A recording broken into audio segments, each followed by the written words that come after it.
છો બધા? મજામાં છો ને? આજે આપણે પ્રોટીન ફાઈબરથી ભરપૂર એવા ફણગાવેલા મગના પરાઠા બનાવીશું. ફણગાવેલા મગને કાચા જ લીધા છે અને તમે એને ડાયટ કરતા હોવ કે હેલ્ધી ખાવા માંગતા હોવ તો આ એક બેસ્ટ ઓપ્શન છે તમારી પાસે. તમે એને ટિફિનમાં પણ લઈ જઈ શકો. તમે આને એકવાર જરૂર બનાવજો. એકદમ હેલ્ધી એવા આ પરોઠા બનાવીએ. 200 ગ્રામ ફણગાવેલા મગ લીધા છે. તેને આપણે મિક્સરમાં નથી કરવાનું અને એક આ રીતે ચોપરમાં જઈને અધકચરા જ આપણે કરવાના છે. કાચા જ લીધા છે. થોડા તમે 2 વાર કરીશું. તમારે મિક્સરમાં કરો ને તો પ્લસ મોડ પર કરવાનું.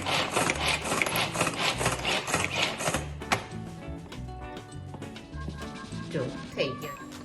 જો બીજી વાર પણ આ બધા મગ આપણા થઈ ગયા છે. આ રીતે અધકચરા જ રાખવાના છે. જેઓ ડાયટ કરતા હોય અને હેલ્ધી ખાવા માંગતા હોય તેને માટે આ બેસ્ટ ઓપ્શન છે.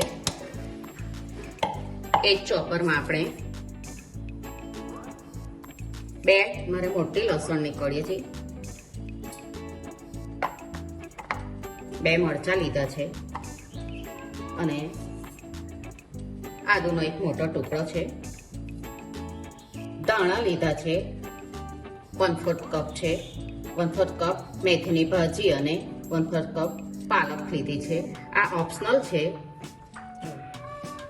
મરચાં, આદુ, લસણ બધું જ આ રીતે કરી લેવાનું. પણ આપણે મિક્સ કરી લઈએ.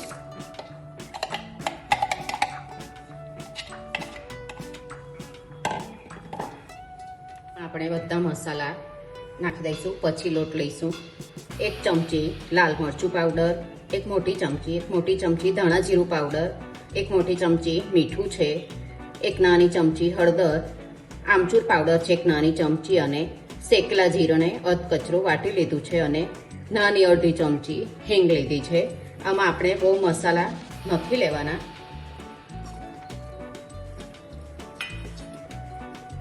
માં 1 ચમચી આપણે મણ લઈ લઈશું. તેલ બધું મિક્સ કરી લેવાનું. ચમચી ખાણ લીધી છે. આ ઓપ્શનલ છે પણ મેથી, પાલક અને મગ સાથે સરસ લાગે ખાણ.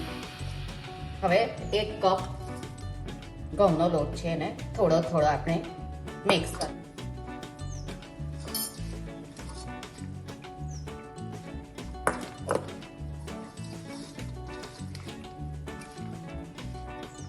હવે એમાં આપણે થોડું પાણી લઈને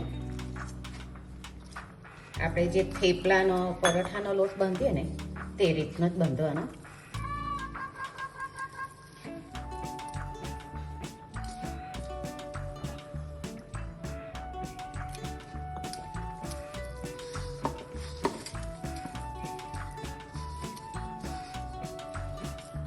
જો આ રીતનો આપણો લોટ બંધાઈ ગયો છે. થોડુંક આપણે તેલ લઈશું.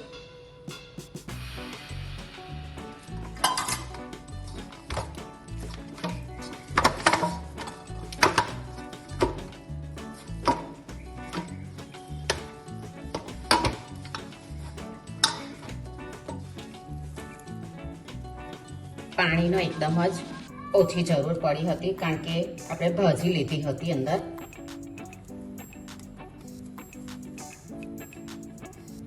આ રીતે ગુલ્લો લઈ લઈશું. થોડોક સૂકો લોટ લેવાનો, વણી લઈએ.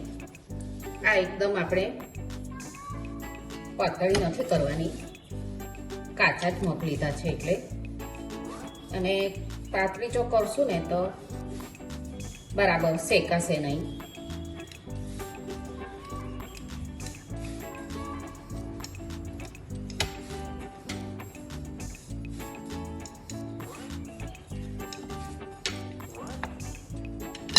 જો આ રીતની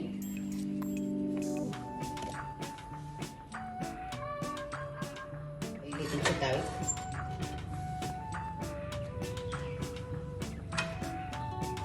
આપણે સ્લો ટુ મીડિયમ ગેસ પર જ કરવાનું છે, કારણ કે મગ પણ કાચા છે ને જાળી કરી છે. બીજી વણી લઈએ. ગોલ્ડન બ્રાઉન થાય ને ત્યાં સુધી એને શેકવાનું છે. એને ફેરવી લઈએ. 1 ચમચી ઉપર તેલ લગાવી દઈશું. બે બાજુથી આપણે ગોલ્ડન થાય ને તે રીતની શેકવાનું છે.